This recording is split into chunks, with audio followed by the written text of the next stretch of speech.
Voilà, ça D'accord. dure une demi-heure, trois quarts d'heure. Oui, mais c'est pas une douleur qui est, c'est pas une douleur insupportable. D'accord. Non, c'est tout doux. Parfait. Merci. Oui, c'est impressionnant sur le coup quand même. Oui. Ça fait bizarre.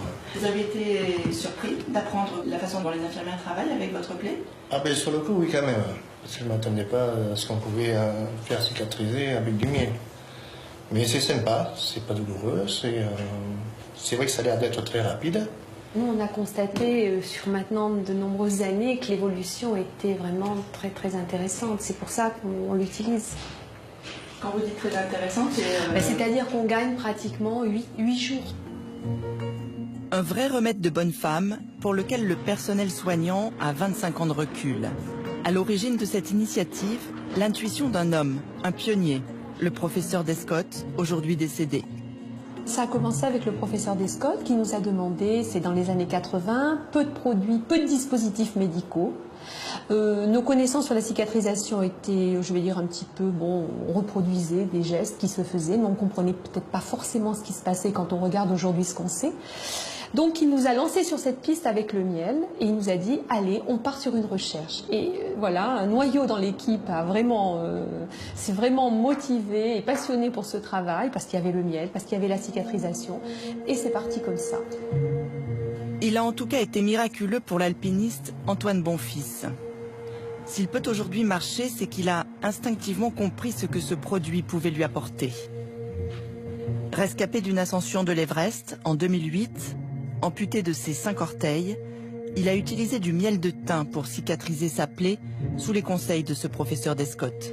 Ma mère avait lu un article dans une revue de santé sur le professeur Descottes et son travail au CHU de Limoges.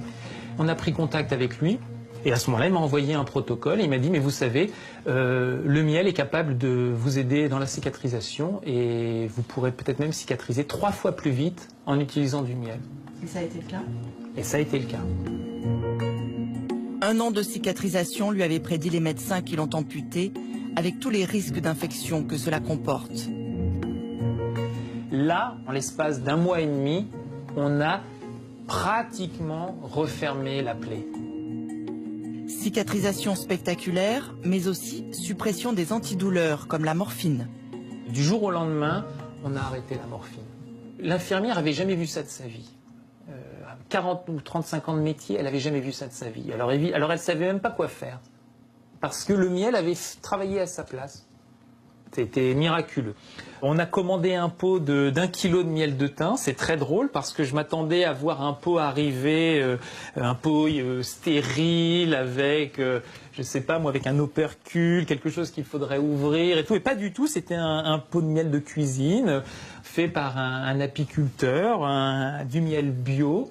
Et on en a utilisé, je pense, en 3 mois, 500 grammes. Et donc les 500 grammes qui nous a restés, on les a finis sur des tartines et dans le thé. Voilà. Faut-il encore douter des vertus cicatrisantes du miel? Le miel et ses effets sur la prolifération des cellules, le miel et ses pouvoirs antibactériens, quand aura-t-il fini de livrer tous ses secrets?